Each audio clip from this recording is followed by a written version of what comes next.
దీపకి, కార్తీక్‌కి పెళ్లి చేయమని శ్రీధర్ దగ్గరికి వచ్చి కాంచన అడుగుతూ ఉంటుంది. ఆ మాటలు వినగానే అక్కడ ఉన్న శ్రీధర్ అయితే ఒక్కసారిగా షాక్ అయిపోయి, ఏంటి వీడికి, దీపకి మళ్ళీ పెళ్లి చెయ్యాలా? అలా ఎప్పటికీ కుదరదు అని చెప్పేసి అయితే అంటూ ఉంటాడు. ఆ మాటలు వినగానే అక్కడ ఉన్న కార్తీక్ అయితే చాలా కోపం వచ్చేస్తూ ఉంటుంది.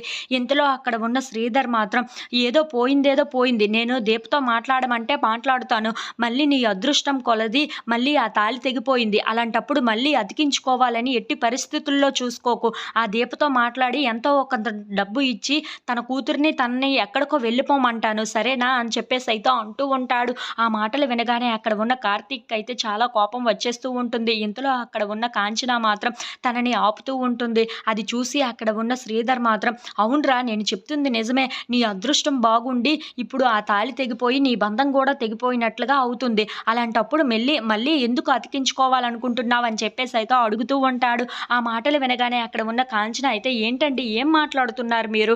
ఇప్పుడు మిమ్మల్ని పెళ్ళికి పిలవడానికి, వాడికి తండ్రి స్థానంలో ఉండడానికి రమ్మంటున్నాము అంతే అని చెప్పేసి అయితే అంటూ ఉంటుంది. ఆ మాటలు వినగానే అక్కడ ఉన్న శ్రీధర్ మాత్రం నేను ఎట్టి పరిస్థితుల్లో రాను. అలాగే వచ్చినా సరే నేను దూరం నుండే నించొని చూస్తానేమో కానీ ఎట్టి పరిస్థితుల్లో వీడికి తండ్రిగా అయితే మాత్రం కూర్చోను అని చెప్పేసి అయితే అంటూ ఉంటాడు. ఆ మాటలు వినగానే అక్కడ ఉన్న కాంచన మాత్రం మరో 2 రోజుల్లో పెళ్లి పెట్టుకొని ఇలా మాట్లాడుతున్నారేంటండి అని చెప్పేసి అయితే అడుగుతూ ఉంటుంది. ఇంతలో అక్కడ ఉన్న శ్రీధర్ మాత్రం ఏంటి బెదిరిస్తున్నారా? భయపెడుతున్నారా? అని చెప్పేసి అయితే అడుగుతూ ఉంటాడు. ఆ మాటలకు అక్కడ ఉన్న కాంచన అయితే ప్రాధేయపడుతున్నాం. మీరు ఖచ్చితంగా వీడికి తండ్రిగా నించొని పెళ్లి చేయాలి అని చెప్పేసి అయితే అంటూ ఉంటుంది. ఆ మాటలు వినగానే అక్కడ ఉన్న శ్రీధర్ అయితే సరే నేను వస్తాను.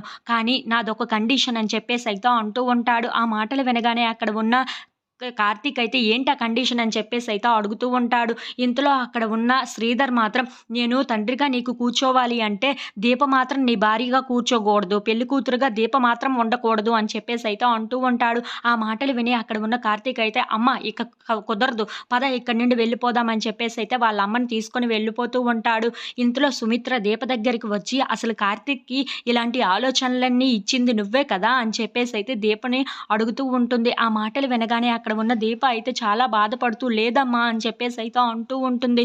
ఇంతలో అక్కడ ఉన్న సుమిత్ర మాత్రం ఏ జన్మలో ఎలాంటి తప్పు చేశానో ఏంటో ఈ జన్మలో నీకు తల్లిగా నటించవలసి వస్తుంది అని చెప్పేసి అయితే అంటూ ఉంటుంది. ఆ మాటలు వినగానే అక్కడ ఉన్న దీప అయితే సుమిత్ర మాటలకి చాలా బాధపడుతూ ఏడుస్తూ ఉంటుంది. If you like this video please subscribe.